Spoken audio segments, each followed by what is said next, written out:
Has anyone ever asked you what learning style you are? You know, are you auditory learning or are you kinesthetic learner?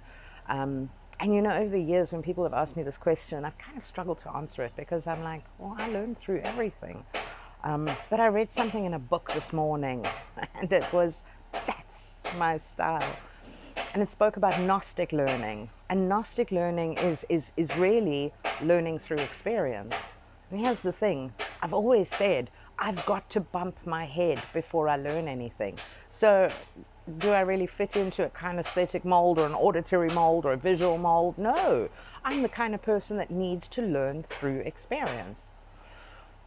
And a lot of the things that I learned in my awakening last year, and as I journaled them through and wrote them in the book and reflected on these learnings, I started reading them in other sources. So in other books, in other journals, in other references, websites.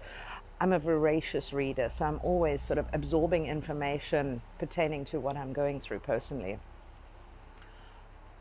And I started resonating and thinking, but I've learned that already. I see that's written in your book, and I've learned this already. And it's not an arrogance thing, it's a self-awareness thing. I finally understood that I am a Gnostic learner.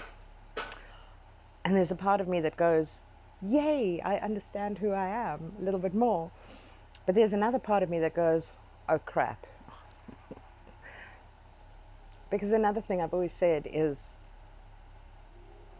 I go deep and I do it the hard way. And this means that the best way I learn is to bump my own head. I've known this, but now I know it more. And there's a frustration to that, because for me to really grow, I need to bump my own head. So now fast forward to the thing that I've been struggling with for the last couple of weeks, and it revolves around pleasure. So one of my biggest learnings in writing the book and going through this awakening period was learning how to own my pleasure and learning that I have permission to pursue my pleasure. Now, I'm not talking about sexual pleasure in isolation, although that's a part of it.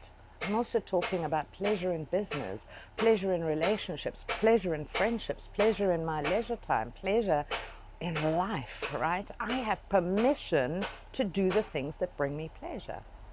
And this was a profound realization for me, and it started shifting a number of things. But what I've learned recently is if it's too good, I put the kibosh on it. I stop it. I shut it down. And then I saw the connection.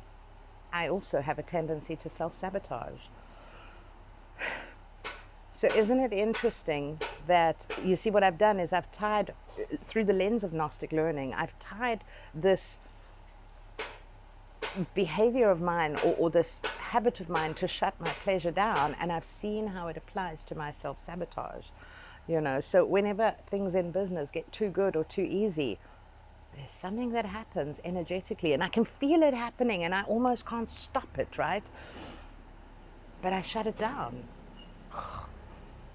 So that's the thing that I'm working through at the moment, and I don't have the answers yet, but that's what this Relentlessly Real series is all about. It's about just musing through the insights, the discoveries, the learnings, and hopefully coming out the other side stronger, better, more learned.